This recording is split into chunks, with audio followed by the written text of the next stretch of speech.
Kintsugi Heroes brings you the following River Murray flood recovery story, jointly funded by the Commonwealth and South Australian governments under the Disaster Recovery Funding Arrangements. To find out more about this podcast, head to kintsugiheroes.com.au. The 2022 River Murray floods in South Australia were caused by record water inflows from the Murray-Darling Basin due to heavy upstream rainfall. The slowly rising floodwaters inundated homes, businesses and farmland, causing widespread displacement, infrastructure damage and agricultural losses. The disaster significantly impacted local economies, communities and led to the region's long-term recovery. In this special limited series of Kintsugi Heroes, John Millam sits down with members of the Riverlands community and gives them space to share their experiences of their personal adversity and community resilience. It's only through connection and empathy that there can be a path to recovery. In this episode of River Murray Recovery Stories, John Millam is joined by David Hassett. As the Director of Infrastructure in the Mid-Murray region, David found himself as the centre of the flood response efforts. With a keen understanding of the land, he coordinated teams in building levees, managing sandbag efforts, and maintaining vital services amidst rising waters. David's dedication shone through long hours and problem-solving alongside his team and community partners. Through this shared experience, David's commitment and leadership provided an example of outstanding service to the local community. Join us as we delve into his story of adaptability and collaboration.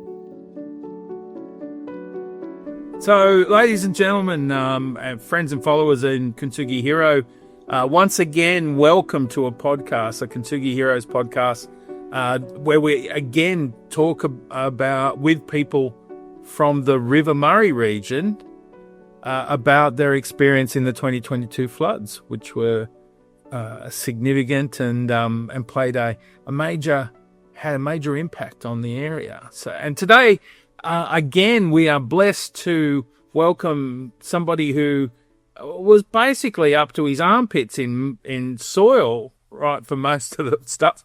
A man that's central to so much of the Mid-Murray response to the flood, and of course, a local who had his own concerns. So, David Hassett, Director of Infrastructure and Field Services.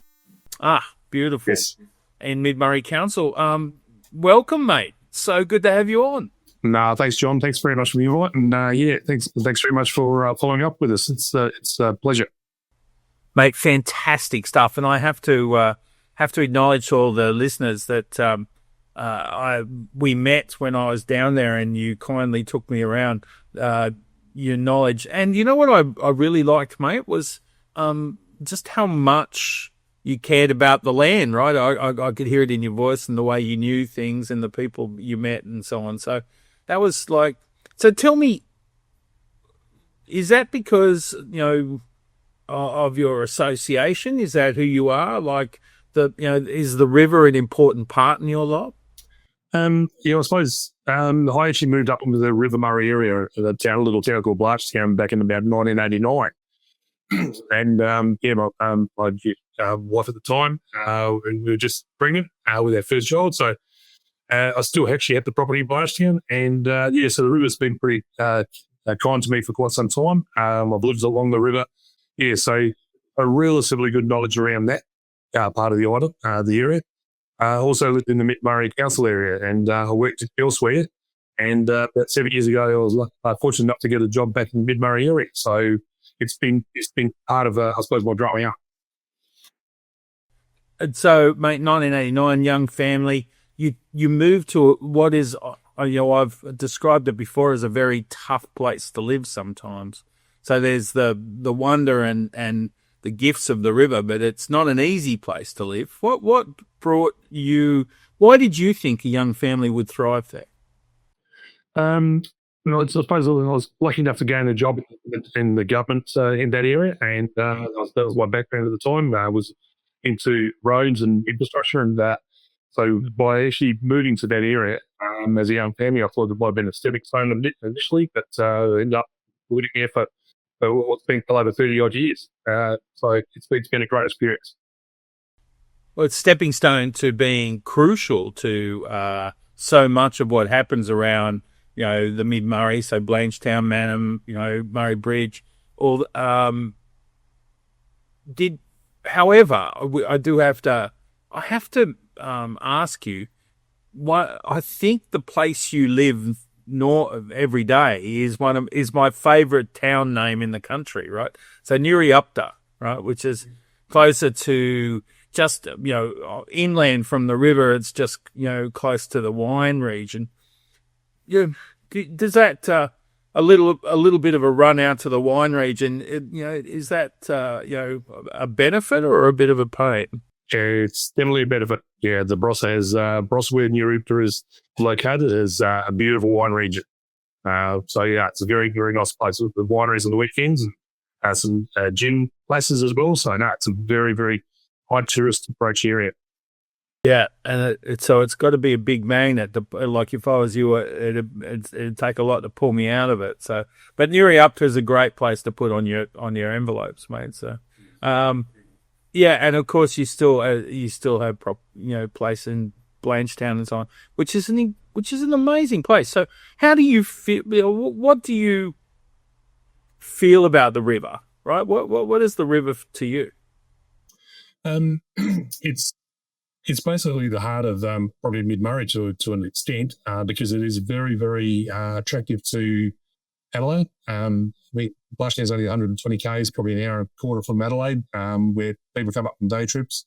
There's a lot of shacks or what you call holiday homes along the river. It's the population just booms, and the river is such a lifeblood of this area that everyone likes to utilise the river. I mean, for myself in Blushtown, I do put a boat in, but I've got to wait till everyone leaves so I can put the boat in because it's almost like you think is a massive highway when all the boats are in there, jet skis and everything. So it is very much a lifeblood of the area and a great area that draws people in just for river use. It's great, really. It's houseboats, and the jet skis, and just the river life. It's really nice.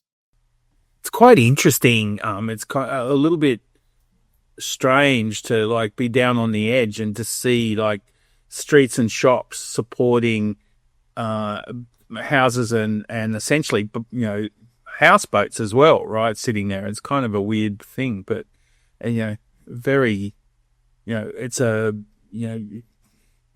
like a normal way that it's set up there. So yeah, the river's very dynamic. Especially the River Murray, and when I moved up there, I saw the river in flood back in 89, 90. So nowhere near what it was for the 22 flood. But then I've also seen it in drought where physically you can actually walk across the river. And I think I went about neck deep in one channel and the rest of you about knee deep. You're standing on sandbars. So it's a very dynamic environment. It's unbelievable. So, mate, what do you do at the council? So, as director of infrastructure, etc. Yeah, my role here is basically looking after all the works, all the infrastructure works that council does, even if they're from the garbage collection through to parks and gardens, through to the road network. We've got the second largest road network in the state, behind York Peninsula. We've got a lot of shack areas, very affluent areas where there's multi-million dollar buildings being built with floodplain, obviously at height. But my role is I've got a great outside staff and inside staff, and they are fantastic. And us as a team, we just look after everything that is possible within the towns.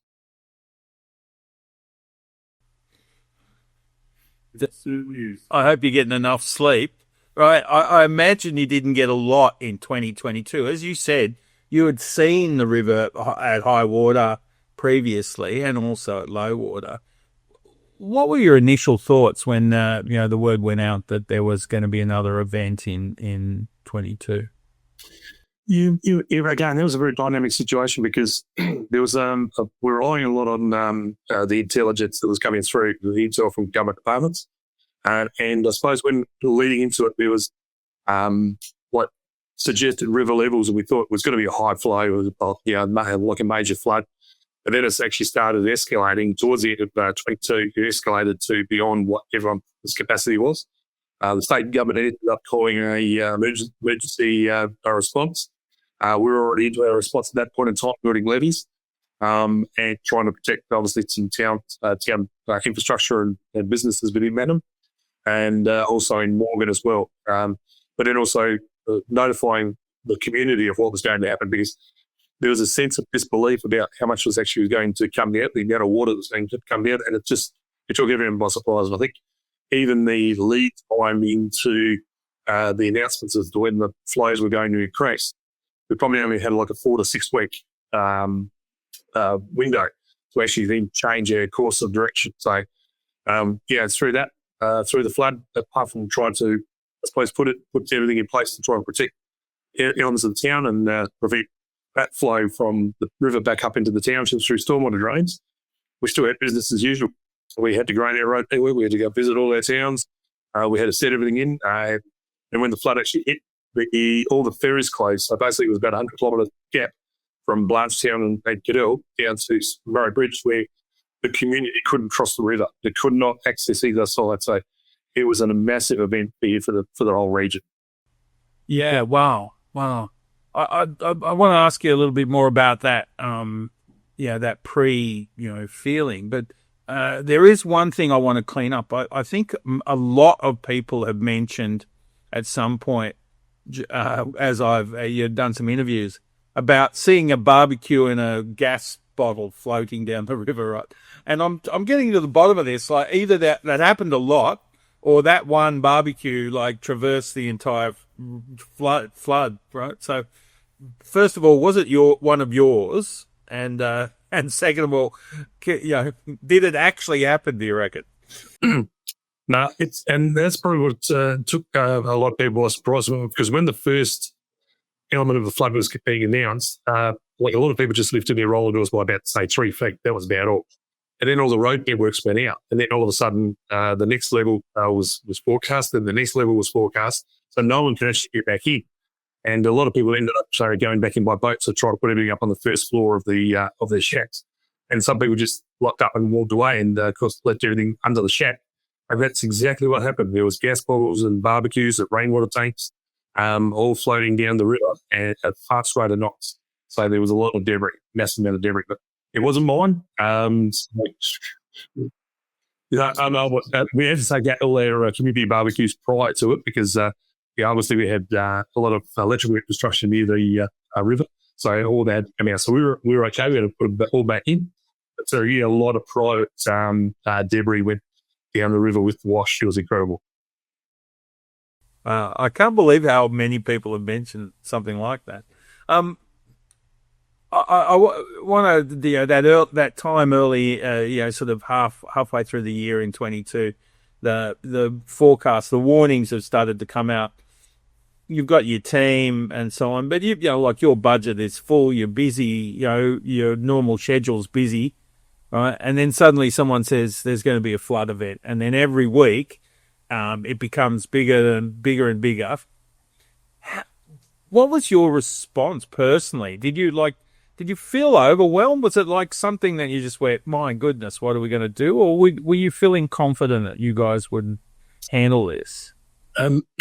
Yeah, I don't think confidence was a word through that. But I suppose when you look at what our roles are in council, we've got a very diverse role in this, and everyone in council has so many different roles. But when the flood came about, we actually had a sole focus. And admittedly, some things really had to take a back seat for the whole process. But as a team, the senior management team got together, the elected members all got together, and basically we went through the processes, what we needed to do, and prioritise everything we had to do, and then basically try to focus on that. So I suppose when you see that we do so much across the board with so many other activities that council do, when you've actually got one core focus being the flood response, it's amazing how dynamic and how much, I wouldn't say enthusiasm is the wrong word, but direction you can get from your teams and your environment around that focus on just that one element. So it is really, really good to see what everyone can do. And broadly, not just this council, there was a lot of other councils involved doing flood response as well. But the SES, the CFS, and everyone else, the state whole, were all in it all together. It was unbelievable. It was fantastic. I'll say it was a fantastic joint experience, but fantastic is probably still the wrong word for a flood. Well, you're going to take, it's probably, now easier to use fantastic than at the time, but overall, let's assess that. How well did you do? I suppose the element was for us was just trying to keep everything occupied because when we had a levy at the Main Street of Memphis for the main reasons to protect what was in the town, we also then coming up into summer, sometimes we'll have summer rainstorms, which means then we would have had water behind the levee flooding the other area. So we had to pumps both sides, and we had pumps running nearly 24 hours a day. We had rosters in place where staff would go out, work overnight, and then refill pumps to make sure pumps were still running. Just to try to keep everything up, just everything in that sort of emergency response. It was a process that everyone lifted and started working towards. And again, it was a massive team environment that everyone did. Again, the SES prepared to help us and give us direction.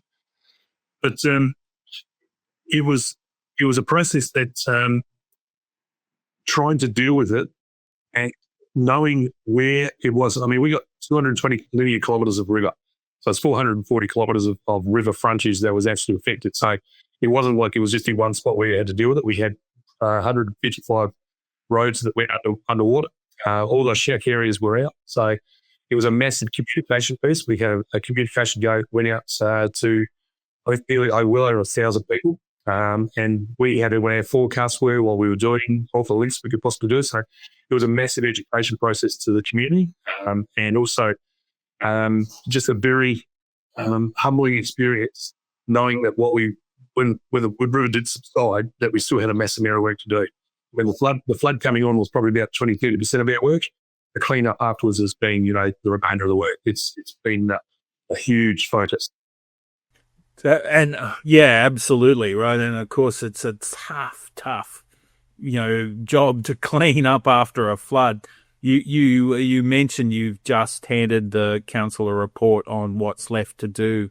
How much is after 2 years? How much is left? Yeah, we've still got a lot of our open space went underwater, so it hasn't really recovered since then because there was a lot of clay content on the ground as well. So everywhere that went up there, we've got a clay silty content inside our road network, our camping areas. So we're about to do sort of work on there. We're just going to another grant for a couple of $1 billion where we're going to top dress all our lawns where we haven't been able to address them. There's the camping areas, which when it rains, it actually gets quite boggy because of the silt content, especially on the area. So we're going to be able to rescue those. We've probably got still about 20 odd kilometres of unsealed roads, which are in the lower part of the region, which still have silt content. And then we've also got some shelters that actually went under as well. So we've got some accelerated rust in a lot of those shelters. So yeah, it's a lot of work still to do. But yeah, again, we've tried to not use our business as usual money to try to do the remediation, but because we've still got business as usual to do with our normal work. So still a lot to do.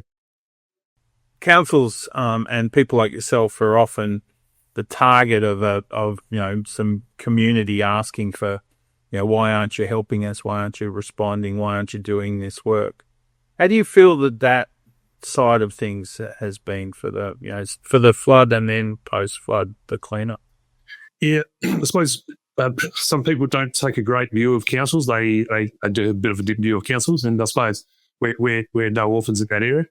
But what we actually did find though is because we started 22 when we knew the flood forecasts were coming, we actually started notifying the shack associations here and started saying, well, you need to be prepared. So what we did was we actually went out all these sandbags and would actually allow some people to take other sandbags. And leading up to about August to right through to November, we're actually carting sand to various principal sites. So you're going to actually fill those sandbags and they'd actually do what they needed to do. That was before we found out the full forecast. with their newsletters and probably with some of our contact we made with them, it actually, I actually think it actually built better relationships. Prior to that, everyone saw councillors, just, typical council, take your money, you get nothing for your rates, and so, allegedly. But I've actually, through some of our contact with some of the associations, I believe we've actually got a very good rapport with a lot of them now, because I think they would notify us and say, well, okay, our road's closed, but we need to open it up so we can actually physically go down the road and use that road as a boat ramp so go into their shacks.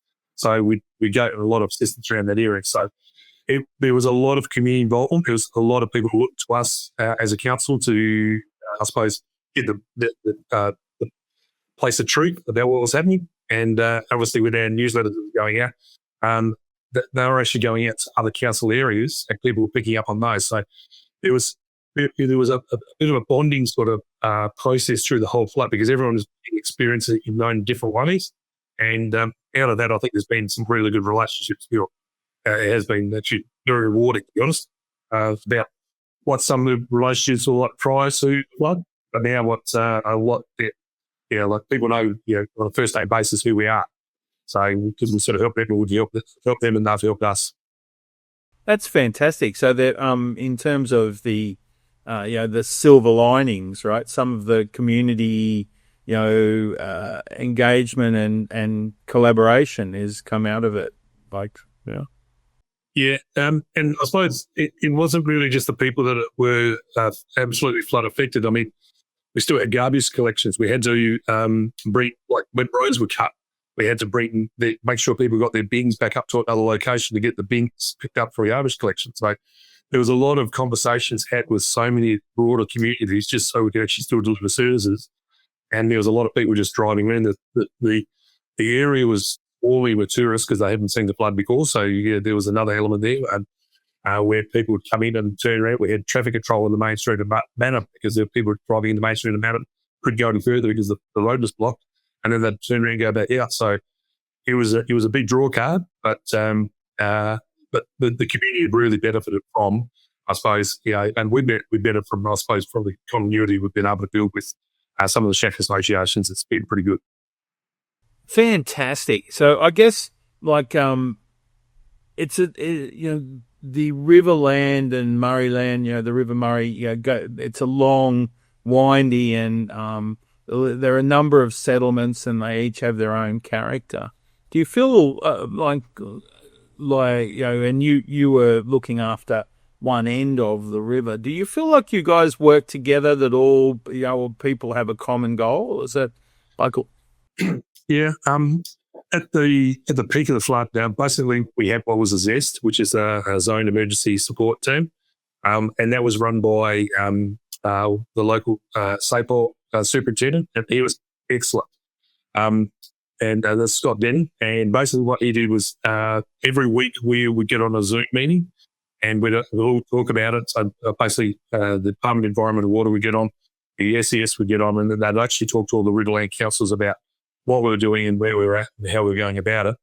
And again, there was cross-council collaboration. Also DIT. DIT is the main state road authority here.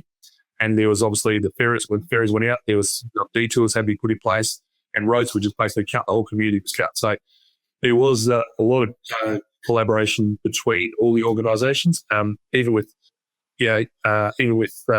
St John's Ambulance, they couldn't cross the river, so they had to put in contingencies as well.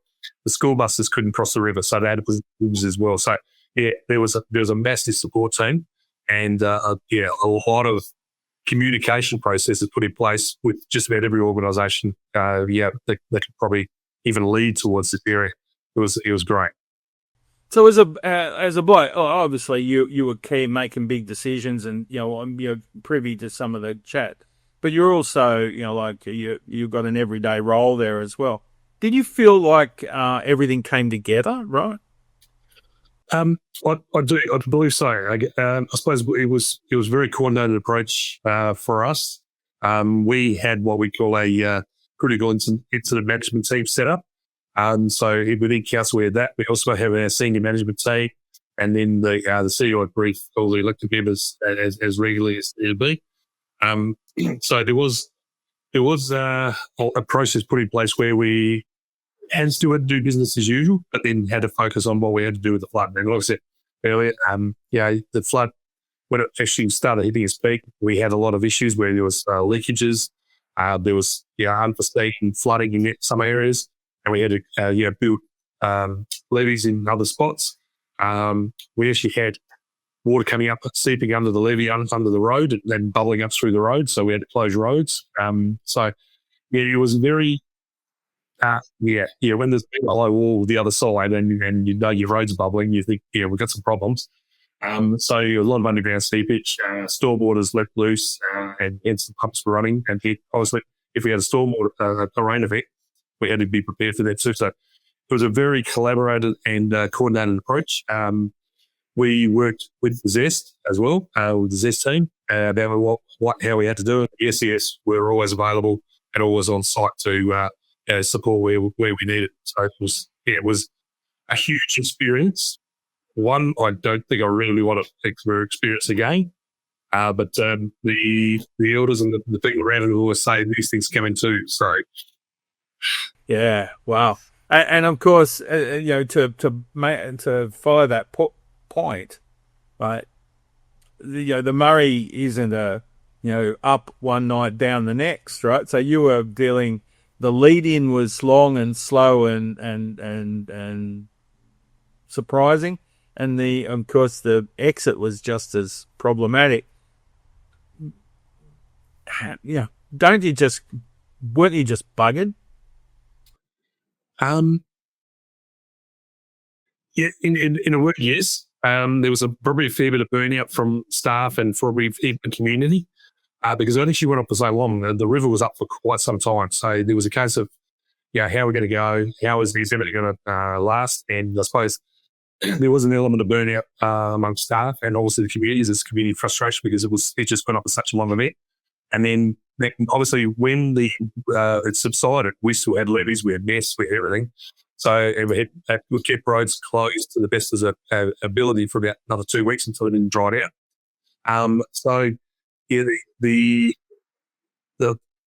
The proposal to try to get everything done in one go was really difficult, and there was a massive community expectation as well. Like everyone wanted to get back into their properties. We just tried to keep it, minimise the damage as much as possible. So it was a big lead in time and a long lead out time. So it has been very challenging. Yeah, very diplomatically said. You and I visited one of the area at Paisley there, and we're still, we walked in and there, some places have been fixed up, and there were still places with mud up the walls and rubbish in the yard. So it's a job that's going to be it'll be obvious to people for quite some time, won't it? Yeah, and I mean that's even a bit of a surprise to us. When you go in there and you can see the watermark at the gutter of the height of the shed, we just know how much water there was. It was incredible, and some people have just walked away from their properties, and others have done the best they can to rebuild, and some are still rebuilding. So yeah, it's a huge amount of draw on the community and what they've actually put up with, and like I said, there was a lot of disbelief that it was ever going to happen. Yeah. To Paisley, Blanchetown, Swans Crow, those little communities there that went underwater or had elements of underwater. There's a lot of people that would be traumatized. Have you bumped in? How do you feel? You guys about members of your community that are sort of still getting over, maybe never getting over these things. Yeah. You're absolutely right.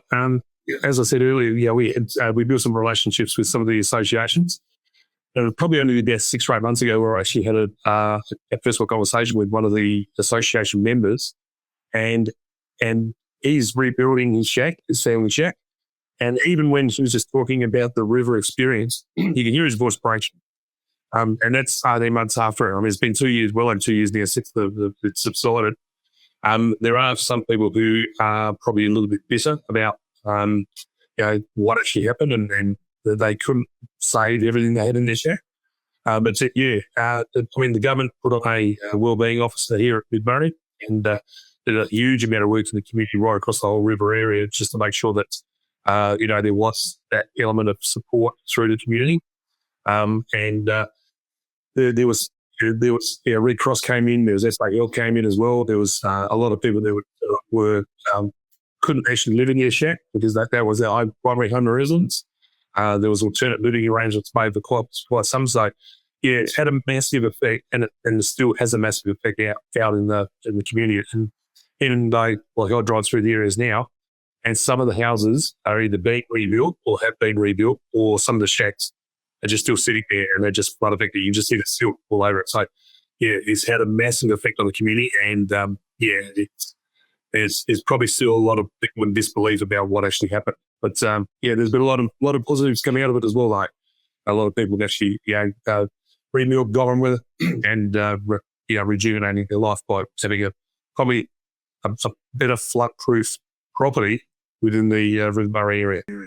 Yeah, it was fascinating. Your town, Blanchetown, when I drove down by the river and down towards where the houses were clearly right all the way under, and the new places going up are like so tall, right? So hopefully that they're tall enough, right? But by the river, it's a beautiful spot. But what was interesting is on one block has or they're finishing or just finished a brand new place, and right next to it is a sort of older style place. So there's it's still covered in mud. So like clearly some are getting done and some aren't. So yeah, the government through the recovery process changed the building code because I think it was something like about 2.5 meters above ground level, and that was fine. And I suppose when you look at undulating ground, some of the places went over, some didn't go under because it fell higher than the next one over. So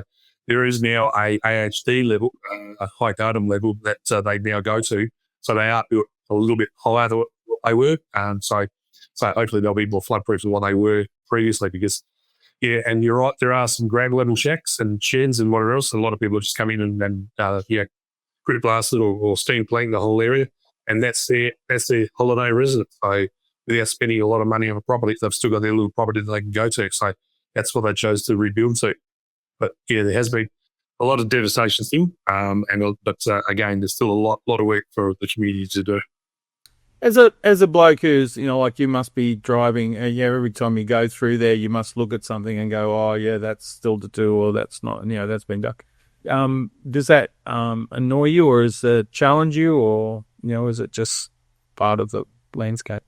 It's a challenge because I suppose we haven't been able to rebuild as quick as we like because we've obviously wanted to get external funding. We've been very lucky and fortunate to get some funding, some we didn't get. It would have been really advantageous for us to receive the funding and just keep rebuilding at a constant level and getting everything back to where it was. Like I said, the report to council was 2 years on, and we've still got some shelters with the roof missing because we're still going down the insurance path. We've got shelters that are rusting, and now we've got grants to repair some of those, and some grants we haven't. At Morgan, we've got a historic wharf up at Morgan that's probably is about, I think the latest quote is about $2.5 million to repair the embankment. All those things, the community expectation is that we're back to where we can be pre-flood, or if not better. But unfortunately, it's been a massive challenge, not only for the local government, but just for everyone that's been flood affected. And of course, the River Murray world, it's a you make money in land. That's a tough gig. You got drought, you've got fire, and then on the river, with tourism and holiday stuff, and and that was cut out during the flood. So the town, has copped some hits. First of all, property and the drama and the trauma. And then, of course, economically, it's been challenging, hasn't it? Even when you look at some of the visitation areas, like Blanchetown's got 3 caravan parks. One was out of the flood zone, the Paisley Caravan Park and the Blanchetown Caravan Park. Well, they're still inoperable. They haven't opened. Swan Reach was devastated as well. There is new owners there, so they're looking at rebuilding there. The Morgan Caravan Park, that was behind the levee, but we have so much seepage coming in through the cliff face that damaged all the road network inside, and then we had flooding within the area there, so we had to rebuild in that. So that's been over the last 12 months. The Madden Caravan Park, that was behind the levee, but they've had all their issues as well. So we've actually lost a lot of accommodation opportunities, and which has a flow-on effect to the shops, to the service stations, and then just the broader network that in the caravan parks allow for the tourism opportunities. So has had a big roll-on effect with some of the areas. Do you think, obviously your every day is to try and help and fix and grow the place. Do you think there's has this mindset of the towns and countryside? Do you reckon there's plenty of hope? Are they positive about the place? Yeah, I think they are. Again, when you start looking at some of the builders that are showing the building is happening, so there is a lot of building happening. There's a lot of economic activity in that area. There is a positive element in it. Like the other local businesses that are going, like the hotels and all that, they still seem to be going real well. So there is that positive outlook that there is the tourism, bring back tourism. We actually just received a local grant for planning and promoting the river. So that's actually going to give us a footprint that we can actually do a master plan as a tourism opportunity to make the river focus for us. And we're not all about the river; it's also about bringing those other towns that we have as well. So the towns in the outer areas or on our boundaries, we're actually bringing them in together to make a mid-Murray approach to tourism. So there is a lot of planning in our strategic management plan and their forecast. So to actually promote and build our area, and we're also going through growth strategies as well to try to build population base so that we can actually make ourselves a bustling place to be. So we is looking to be a place that can grow and to be a great lifestyle. I've got to throw my 2 cents worth in and say it just, there's a certain vibe, a certain majesty about the place. It's a very impressive place to visit, and I'm sure to live. So, speaking of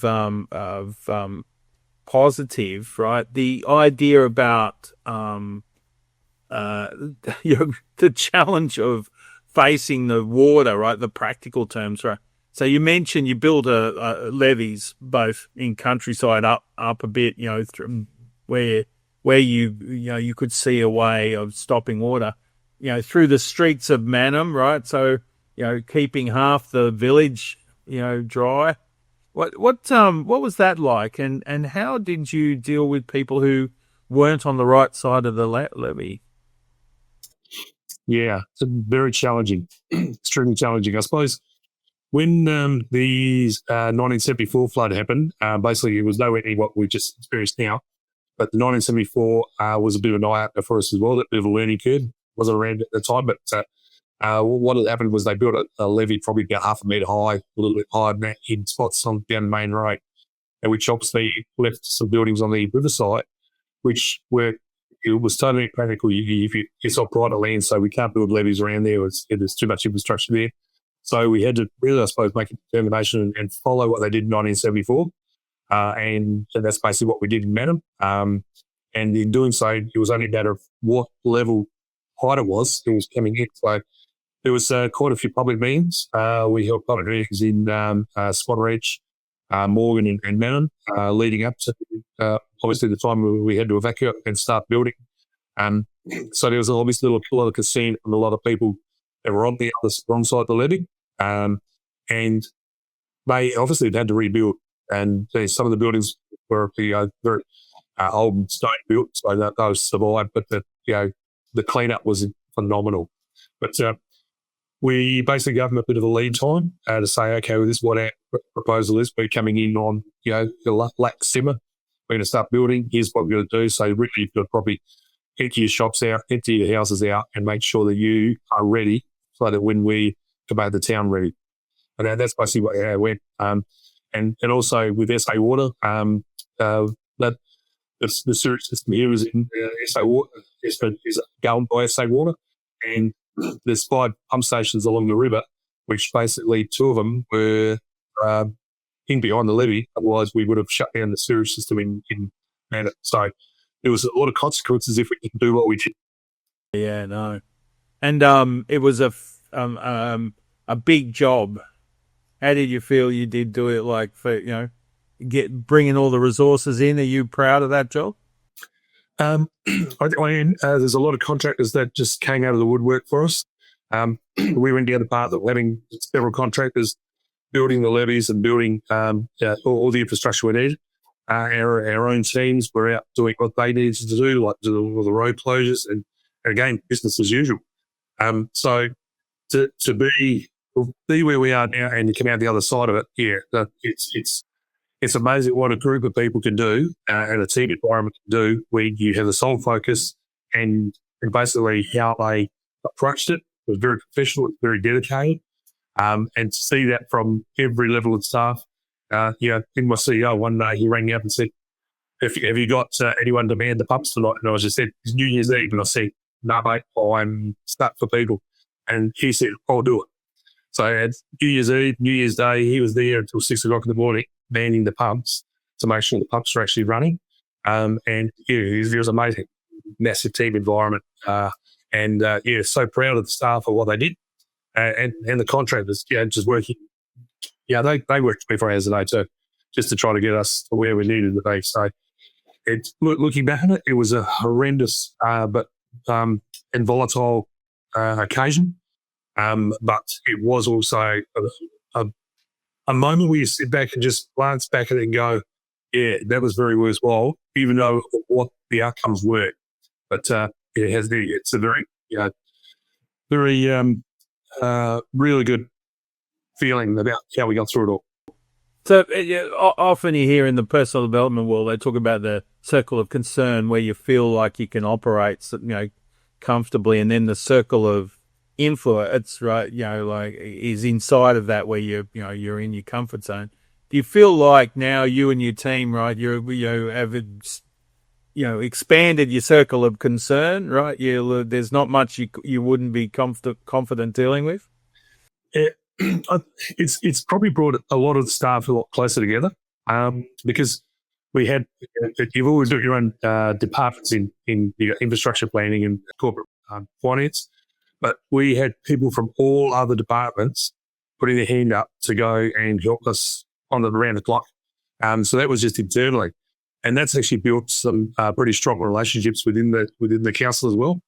And it's one of those things, I suppose, you don't appreciate each other until you go through something like that sort of process, and you have a real respect for your fellow staff members and your team. And even in my outside workforce, the field staff, they work countless hours and they were absolutely brilliant. No matter what you did, nothing was too hard for them. If you said, I need you to do this, and drive around the block, bring graders in, so you can grade either roads grading or kid mowing lawns in other towns.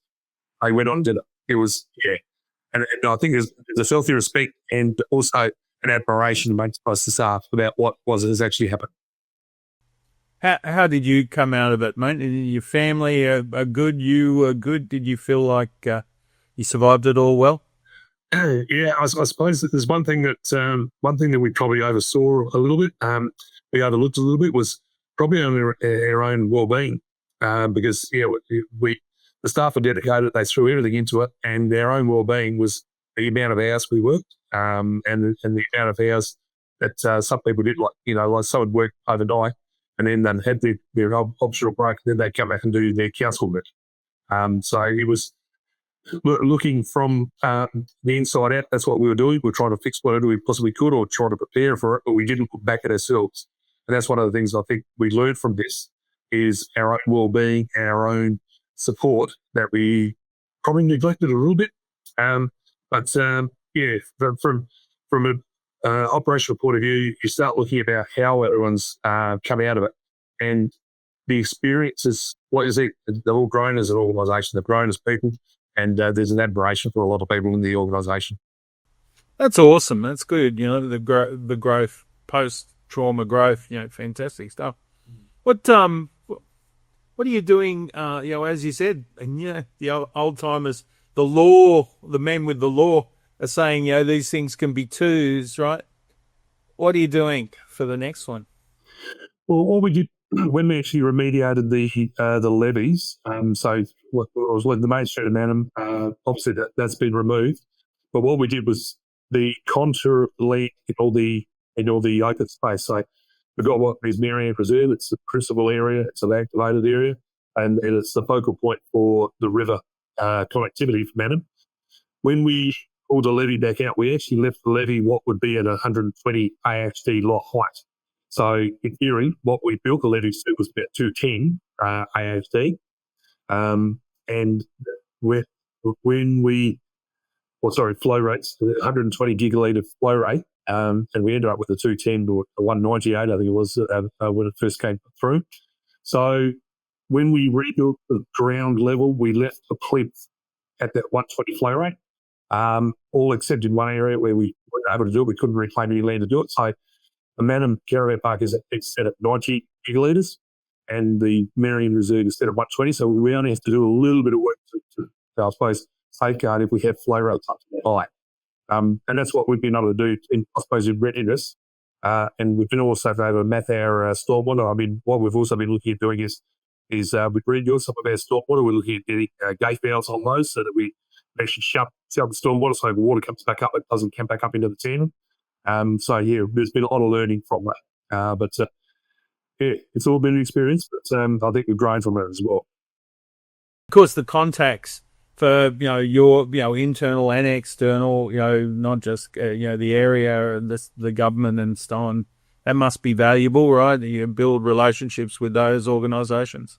It was, yeah. It was only probably a little while ago where I actually went through my phone and I had to type in I had to try and find an address. I just typed in SES, and all the SES numbers came up. They're all the contact points. So yeah, it was first point of contact for me.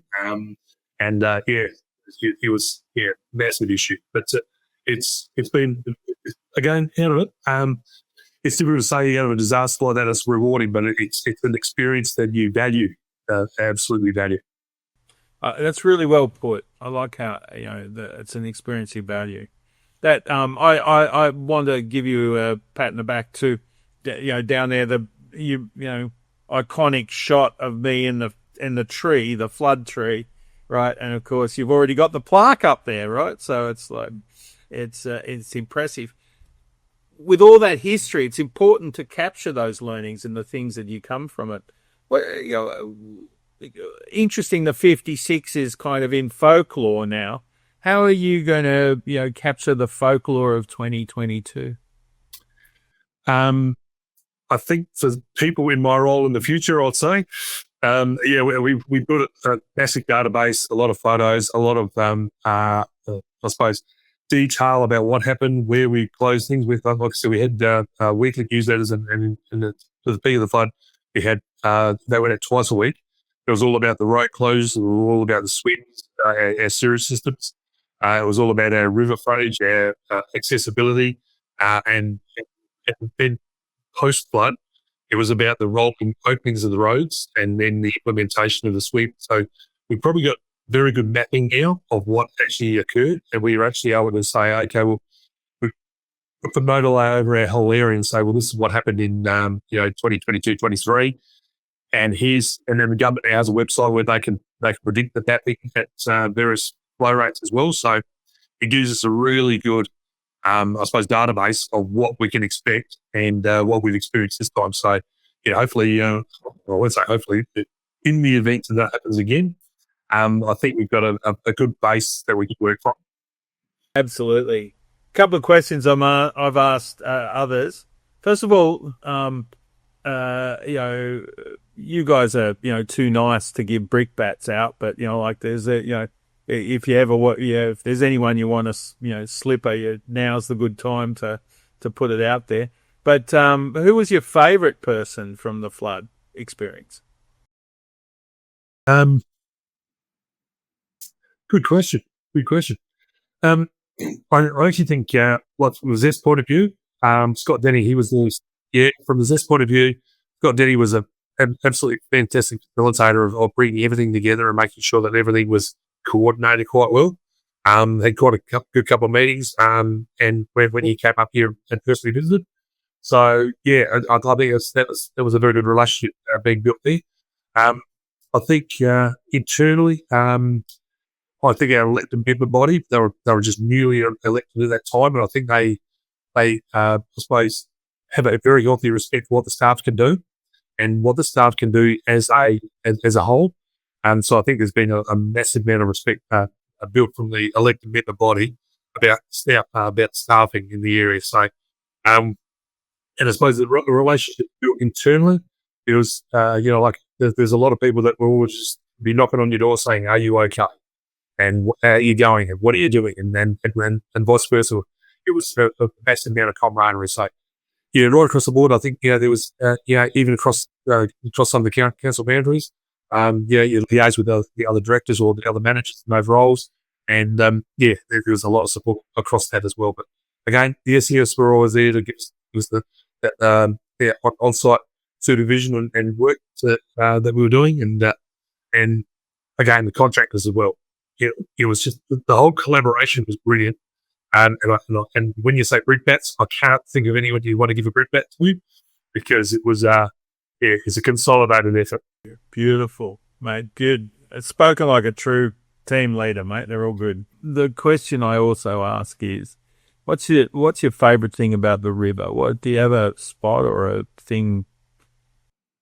Favourite bit about the river is what Glassdown is actually, it's when you go down there, it's first thing in the morning and it's like glass and there's no one on it. It's not busy and it's just tranquil. It's beautiful. You can just go down by the river and sit by the river and just watch it go by or watch your houseboat go down. And it's just sitting there living and living the living environment you've got. It's absolutely brilliant to do. And then conversely, then when you go take your family down there, you take and people bring families up, and then you see how busy the river gets. But there's a couple hundred boats just in over a couple of kilometre stretch, and people just living for the water sports at the river. So it goes from one part of being tranquil to the jet skis and the boats, and then going to be very noisy. But it's just the enjoyment it brings. It's unbelievable. Well, you paint a wonderful picture, mate. And you've done a marvelous job over during the flood and then post, and today as well, mate. Thank you so much for sharing such great wisdom, great insight, and for letting us have a bit of a feel for the challenge that you guys and your community went through. Really great stuff. Thanks, mate. No, thanks very much for the opportunity, John, and thanks very much for coming over and actually visiting and letting us show you through.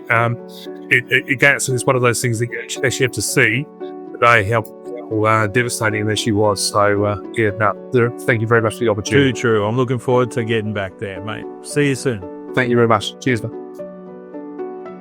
Thank you for listening to this episode of Riverland Recovery Stories. If anything in this conversation has had a triggering effect, please seek support and reach out to someone who can help keep you safe. If you found this conversation interesting or helpful, please share it with your friends, family, and colleagues so we can help more people with their recovery from natural disasters. To find out more about Kintsugi Heroes and our other projects, head to kintsugiheroes.com.au. Thank you to our production team, Kintsugi Heroes volunteers, and most importantly, the Riverland community for sharing their lived experience.